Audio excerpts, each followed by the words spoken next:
2023년 어느 날 평소와 다름없이 트럭을 운전하며 업무를 수행하던 A씨는 예상치 못한 충돌 사고의 피해자가 되었습니다. 갓길에 무단으로 주차된 믹서 트럭을 간과하는 순간 A씨의 트럭차 앞부분은 심하게 찌그러졌고 A씨의 머리와 허리에 치명적인 상해를 입었습니다. 결국 병원으로 이송된 후 안타깝게도 생을 마감하게 되었고 어린 자녀를 둔 유족들은 절실하게 합의금이 필요로 했습니다. 유족들은 법률 전문가에게 도움을 요청했고 법률 전문가의 지원을 받아 A씨의 과실에도 불구하고 가해자의 불법 주차에 대한 책임을 강력하게 제기할 수 있었습니다. 그 결과 보험사의 최초 제한 합의금보다 30% 상승한 1억 1천만 원의 합의금을 받아낼 수 있었다고 합니다. 지금부터는 법률 전문가의 관점에서 바라보겠습니다. 대부분의 일반 운전자들은 교통사고 발생 시 보험이나 법적 대처 방법에 대한 이해도가 부족한 부분이 있는데 특히 합의금 보상 방법이나 적정 금액 책정에 대해 불확실성을 느끼는 경우가 많습니다. 교통사고 발생 시 보험사는 사고 경위, 피해 정도 등 다양한 요소를 종합적으로 고려하여 손해를 평가합니다.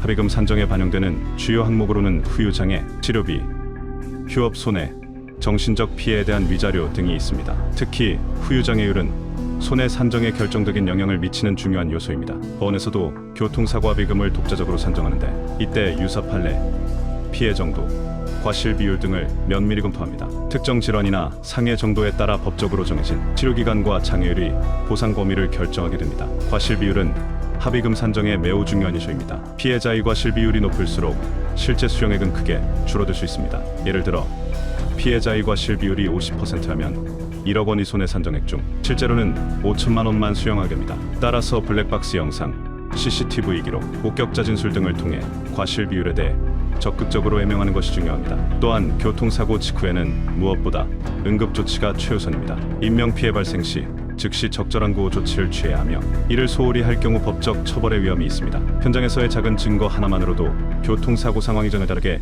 해석될 수 있기 때문에 세심한 증거 자료를 미리 준비해두는 것이 매우 중요하다고 강조되었습니다. 교통사고 합의로 고민하시는 분들께서는 전문적인 조력을 받아 보다 유리한 방향으로 문제를 해결하시길 적극 추천드립니다. 보험 분쟁에는 전문적인 법률사무소 한국보험보상센터